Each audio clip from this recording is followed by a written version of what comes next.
It's like sharing a part of your soul, and it's about connecting with people and sharing and showing them love. And that's the language that I use is food. This is the Deep in the Weeds podcast. I'm Anthony Huckstep. We live in a global society, but the pandemic has closed borders worldwide. It's cut off that sense of connection, that ability to travel on a whim, and heightened concerns about the sort of existence we'll have moving forward. In one way or another, most people in Australia have come from somewhere else. Whether first, second, or third generation, we all have lineage to countries all over the world. But with cases still escalating overseas, what impact does that have on Australians with family abroad? Monica Luppi is the owner of Lulu's. Monica, how are you? Hi, I'm good. How are you? I'm good. You have an incredible background of Italy, American, Australian. It's very rich, and Yep. your food shows that. How are you feeling at the moment with what's going on in the world, particularly in America, in the middle of this election? Terrified. It's pretty scary. The election itself, I have to say, America is one of those countries that it's not just about America itself, but it affects the whole world. So um, it's I'm optimistic that obviously Joe Biden. I read something really interesting that said, Donald Trump is not the disease; he's the symptom, and Joe Biden is not the cure, but he's a tourniquet. Um, so I really like that. I think it's, I can't say I'm super enthusiastic about Joe Biden, but I am very happy to hear a different tone and which will reverberate across the world, I think, if things go how they should. Do you have concerns about how close it seems to be at the moment? We still don't have a result, and it is quite close.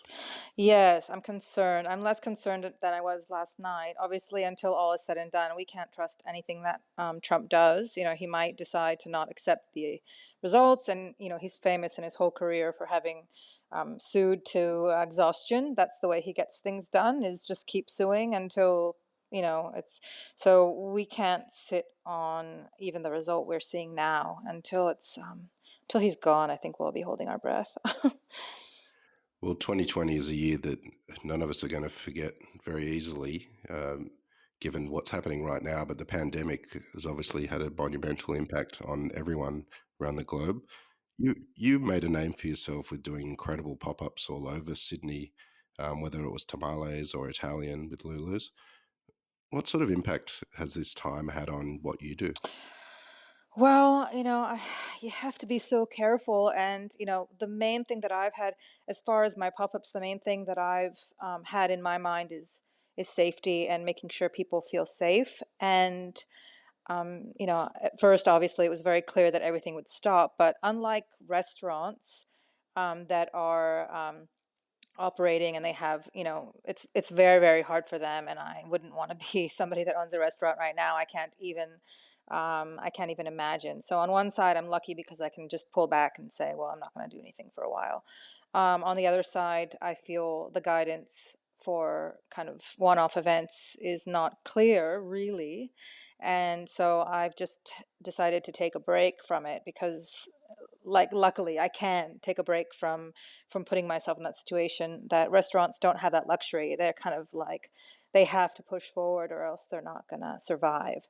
But for myself, I've kind of taken a break because I just feel I don't know if I can guarantee people's safety in my situation. I don't know if I can make, obviously it's such a small, small percentage of chance that you would have that happen. But I'm not the kind of person that likes to even have 0.1% chance. So for me, it's kind of something that I think everybody has to deal with individually. I think everybody has to do what they feel is right. I think in a situation like this, um, because of what we all go through personally, emotionally, financially, we're all swimming through, a new sea of uncertainty and fear and doubt, and we all have our own thing. So for me, it's just been kind of like until I feel it's right, until I can guarantee that what I'm going to do is going to just have good feelings around it, then I'm going to take a pause with it. That's where I'm at right now.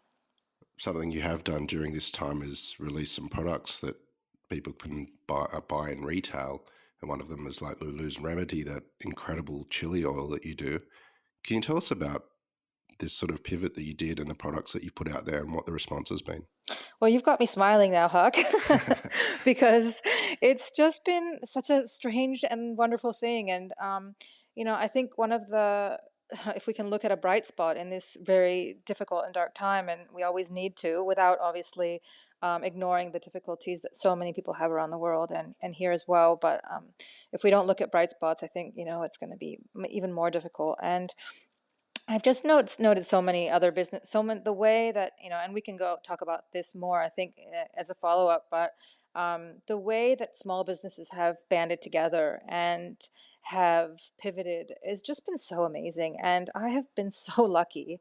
Really, the whole chili oil project came out of me over ordering chilies randomly. I ordered a kilo instead of a 100-gram bag by mistake of a few different types of chilies, Mexican chilies that I use in cooking. And I said, well, during lockdown, and I went, well, maybe I'll make some chili oil. And I live on the same street as Sample Coffee in St. Peter's. So I go in there every day, and the owners are so nice. And I said, listen, I make this chili oil. Maybe, you guys have a little grocery store set up now because of COVID. Like maybe you could take a few jars. And they were just like, oh yeah, we haven't tasted it, but sure, and it was kind of like, whatever. And just random. And yeah, and I just dropped it off to them. And then one of the people that works there is married to someone that writes in food and like really loved it. And then, Gourmet Traveler randomly wrote to me and was like, hey, we want to try your oil. We're doing a thing on chili oils.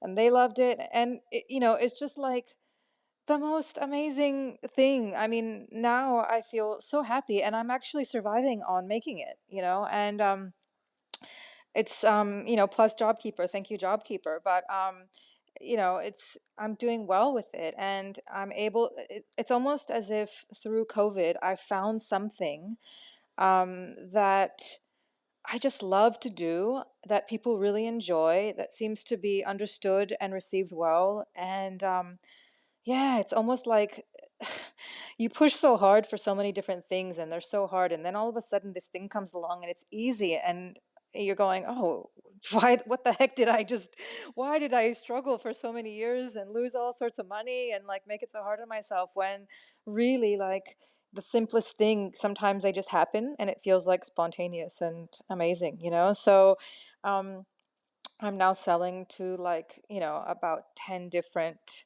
or 12 different places, I think, online. And it's been shipped across Australia. And it's still just me, which is the funnest thing. Because people like, on Instagram will be like, oh, yeah, you're really doing well. And I'm like, yeah, it's just me.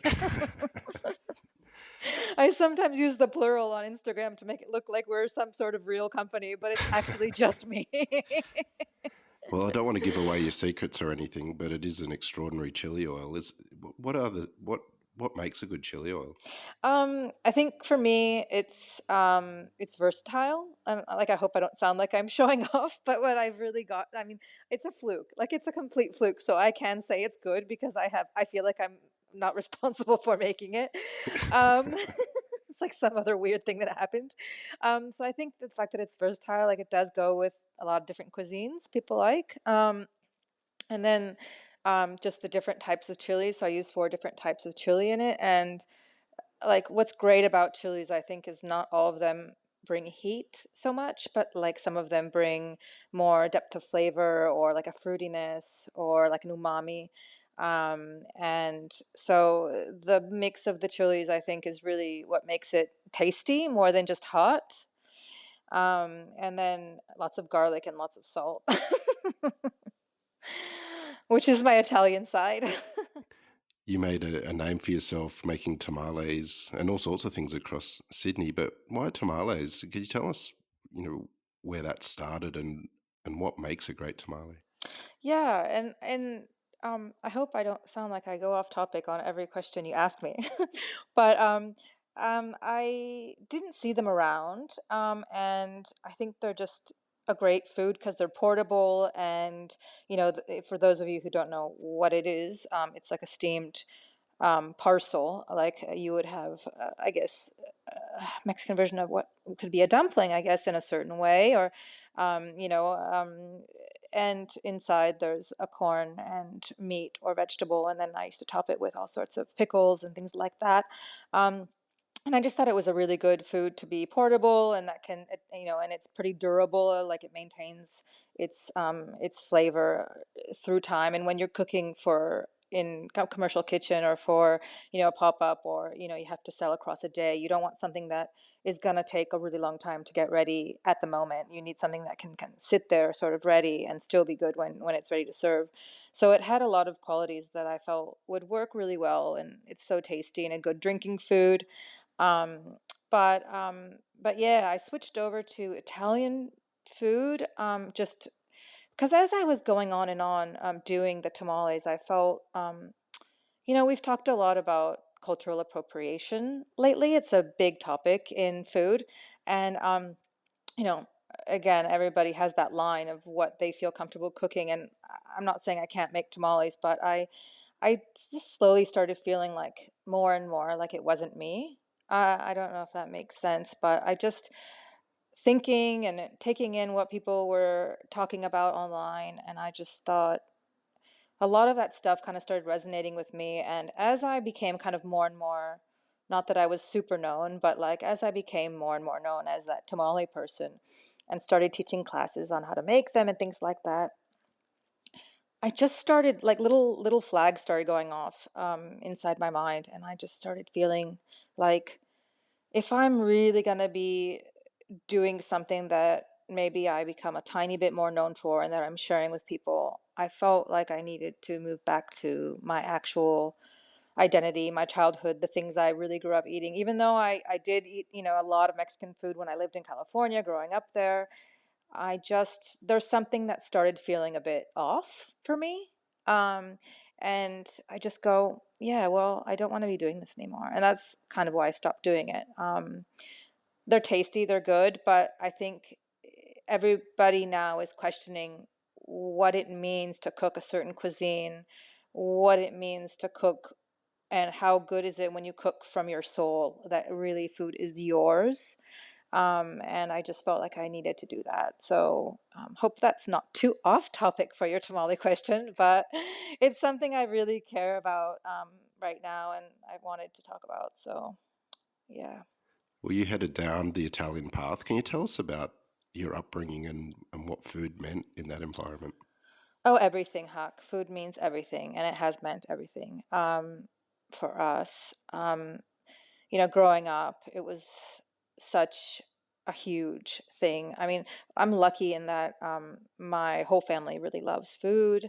My mom was an incredible cook, and I was always into cooking. Like, I was this really weird kid. Like, I was incredibly weird. And like, I would come home from school at like age 10 and like make cheese. Like, and this is before the internet. Like, I don't know how in my mind I figured out how I thought I could make cheese, but I'm not sure I'd want to eat that cheese right now. But I was very, very into it just from a young age, and there was so many good memories and of just the dishes that I grew up eating. And yeah, it's so important, and it carries through till today. And food is memory. Like, food is about that sensory memory that we hold that's beyond what we can explain rationally or with our minds. Like when you taste something and it just takes you back. That is so important to me, so important. Mm. What are some of the dishes that do that for you that take you back to that time of growing up? Some of them are really probably trashier. Like my because yeah, like weird little things. Like there's this when we were like my in the summer, my mom would make this salad, which was very, very simple and rustic, which was just sliced up onions, white beans, and this stuff called Simmental or manzotin, which is this tinned Italian beef. It's like a corned beef brisket, but with jelly around it. And it sounds pretty gross probably to anyone who's not Italian, but it's like this, I guess it's our version of Spam. So that's a very like childhood memory dish for me. Um, but then lots of vegetables and salads and fresh things across the table every time we ate. And um, I think that's like a really important thing. Another memory I hold very close is my dad. After dinner, we never ate sweets. We weren't really like a dessert family, but after dinner, he would have this glass of like the green onions. You know, I don't know what you guys call them here. Is it shallots here? The ones, the long green onions, spring onions. He would have this like cleaned glass of spring onions and a hunk of Parmigiano Reggiano on the table, and that was his like dessert, and with a cigarette. So you can imagine the breath that was happening there. um, but yeah, but you know, I have so many. I'm so grateful to my mom because we ate very seasonally, very much in a healthy way, and lots of different vegetable dishes and salads and things like that. And that continues to be my taste today. So I'm very grateful. I know you had a pop up almost right on at the time that the pandemic landed. It was just weeks before doing Italian. What sort of food were you cooking then? Yeah, so always homemade pastas. Definitely fresh pasta is my thing.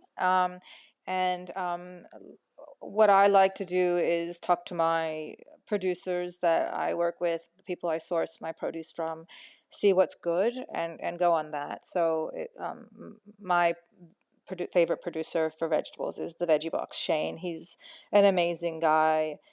He's so passionate and real, and he cares. And, you know, that's a huge part of what I care about in food is connecting with people who feel the same way, who are not about, you know, making millions or becoming some hotshot, like famous, you know, person, but really do it for the love of the act of cooking and the love of the act of feeding people. So I always connect with him, and he tells me what's good and what's not good.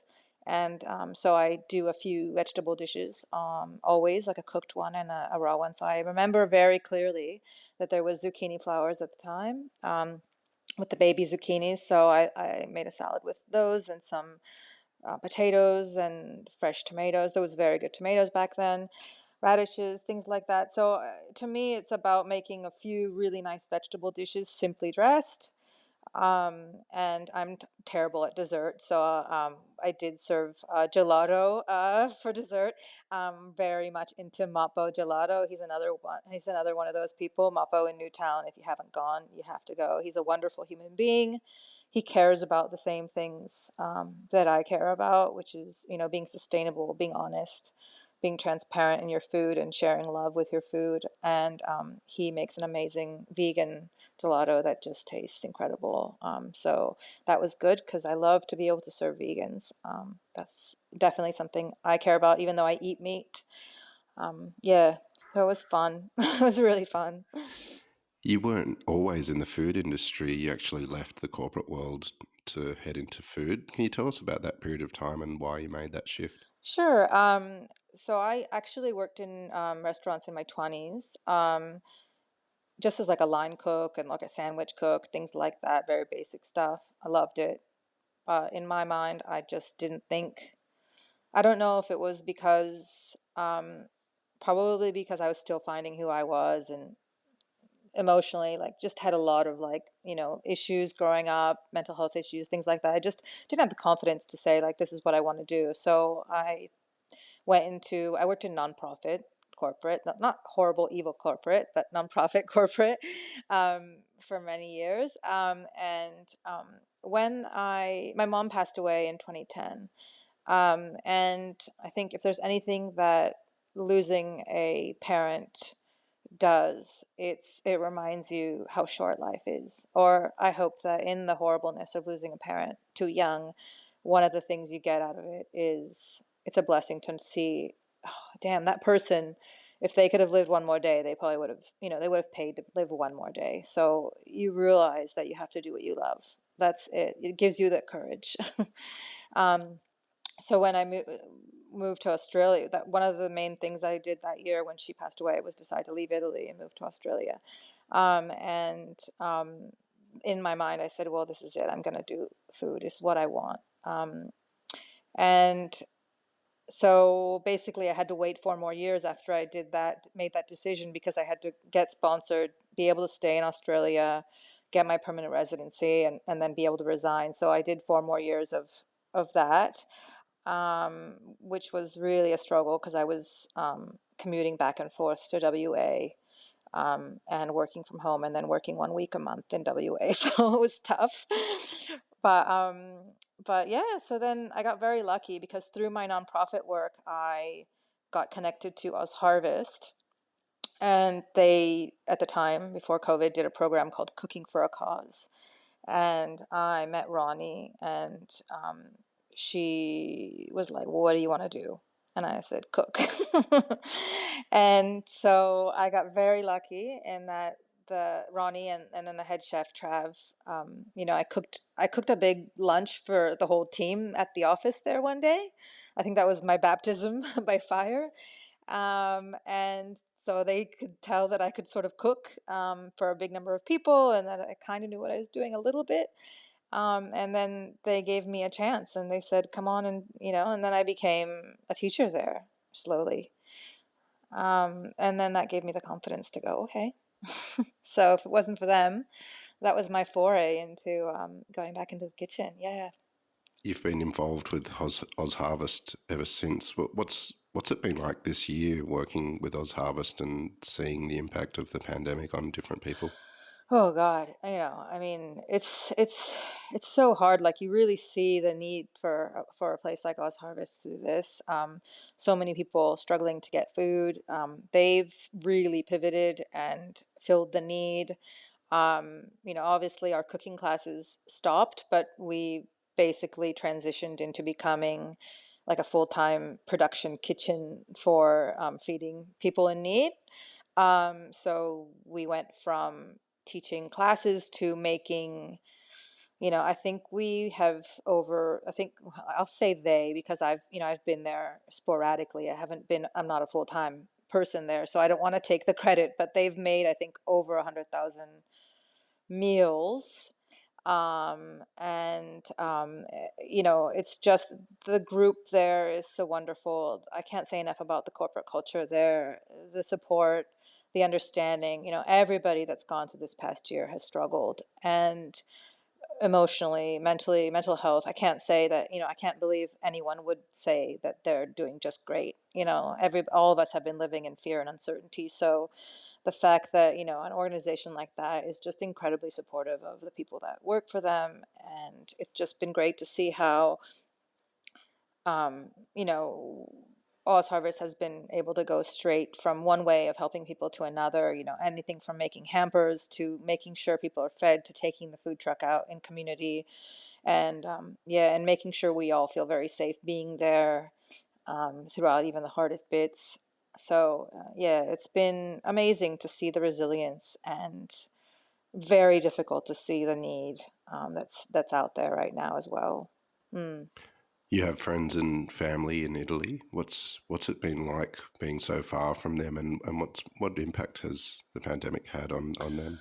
Oh God, it's really hard. I mean, I'm gonna get emotional, but you just the missing them is incredible. Like the missing the people um, that you just think are always going to be there. It's very, very hard. The sense of home.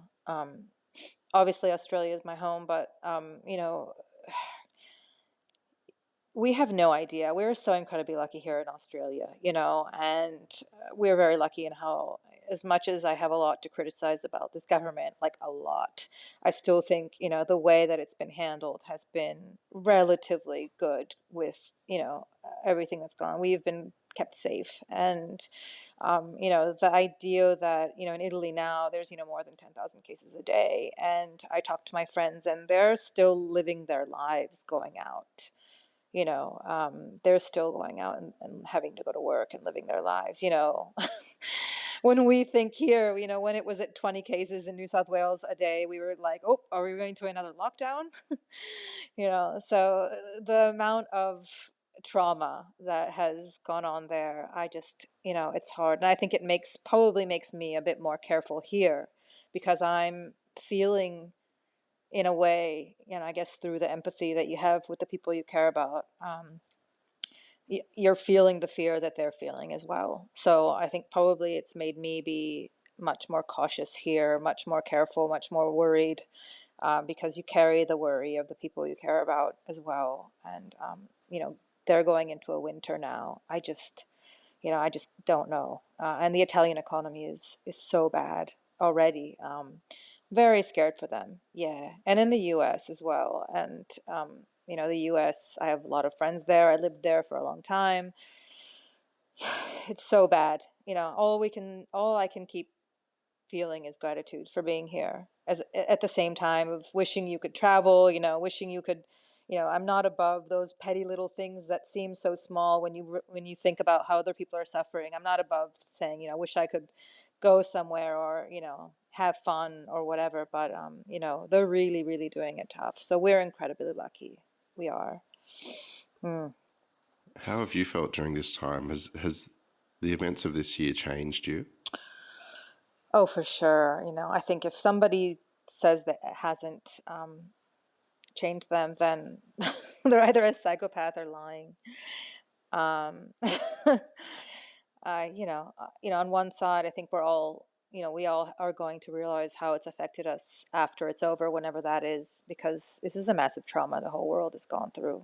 Um, and it affects every single person as an individual differently. It will trigger in each of us different fears, different different reactions, different ways of seeing the world that, I don't think we could possibly even talk about now that we're still in the middle of it. But I think if we want to be hopeful, I think what's been amazing is, at least here in Australia, again, how these, community has come together, how people have helped each other, how, um, leaving myself aside, I've seen so many amazing little small businesses pop up and people doing things for each other. It's almost like in this massive globalized world, we've had to think small again. And I think it's just such a wonderful thing, like to come back to community and neighborhood and the little corner grocery shop that we thought had disappeared came back, and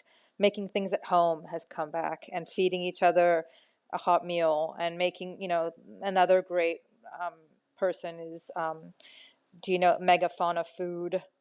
Shinyi, like she's this amazing chef who got trapped in Australia. She was living in New York and she ended up getting trapped here and making these amazing meals from her home. Celebrating all these different cultures. So if one thing COVID has also given me hope in humanity, and I'll carry that, and we can see how important it is for little tiny small businesses to make things and to bring love and hope to people.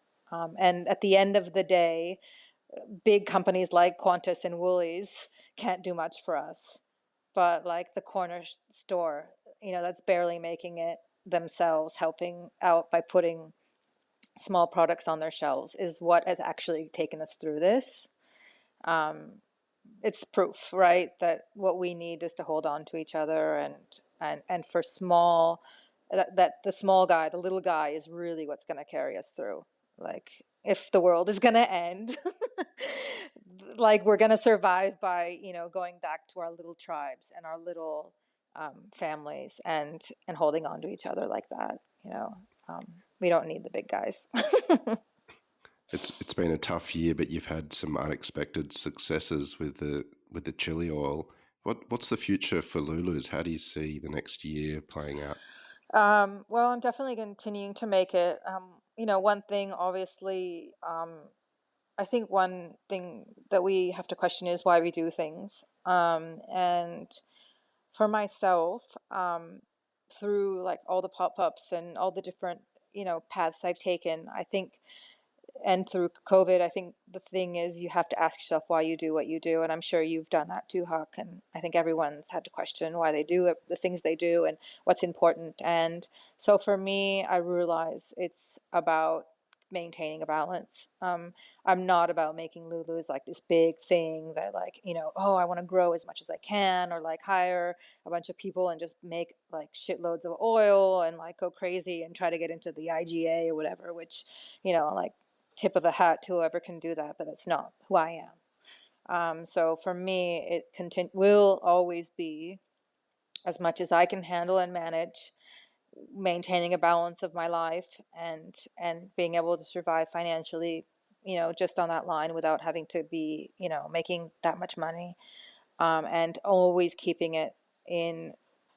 I always want to just work with people that I actually know who they are, know who the person is that runs that company, and like that we have respect and we like each other. So that's what I want to continue doing. So every single person that I sell to, that retails my oil, is somebody that I know who I'm dealing with. I know the person and I like them, and that they make me happy and they bring something to my life, and that I can continue to do this and maintain a balance and not make it be something where I'm compromising my happiness or anything about what I do to make it to the next step or be bigger.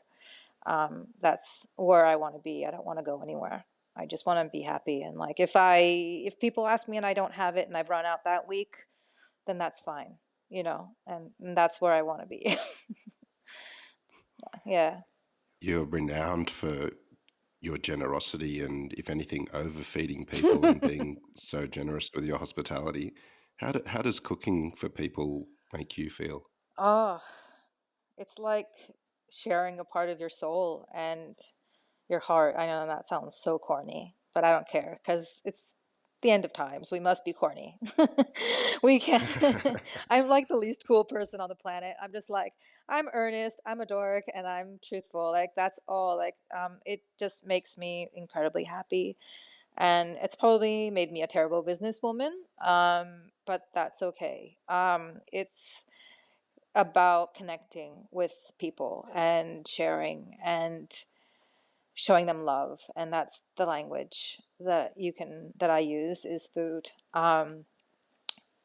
So for me, that's, again, it's made me not a great business person, but for a long time I kind of beat myself up about not being able to achieve, and our society is really like about becoming, having a name and having a reputation. And I think there's a lot of arrogance, in the food world about, like, it's weird. It's almost cool to be like, fuck you, we're just assholes and we just do this. And sorry, are we allowed to swear on this podcast? Oh, sorry. Beep, beep. Um, Um, Come on, there's swearing in the kitchen. There's got to be swearing on a podcast. I like a little disclaimer at the beginning of this podcast. Monica swears. But there's a lot of this kind of like "fu" attitude around, and it's very dog eat dog, and it's very competitive in certain circles. And for me, I just, I beat myself up about how emotional I was about food and how much I cared and how much it got to me and all this stuff. And I've just kind of gone, screw it. This is what I am, and it really makes me happy. And feeding people makes me happy. Making a lot of money doesn't necessarily make me happy. Um, Besides being on this podcast, having everybody, know who I am doesn't really make me happy. So, it, again, you asked what's important, and like, yeah, food is what makes me happy. Feeding people makes me happy. Sharing with people, it's more about sharing. Yeah. So, Well, as the recipient of your amazing hospitality, I can say it's food that I'd eat every single day. It's extraordinary what you do. And we've loved having you on Deep in the Weeds today. Please keep in touch, and we'll talk again soon. Thank you, Huck, and thank you for doing this podcast. You're such a kind and generous person, and your voice has been so important during all this. So I'm so grateful. Thank you so much. This is the Deep in the Weeds podcast. I'm Anthony Huckstep.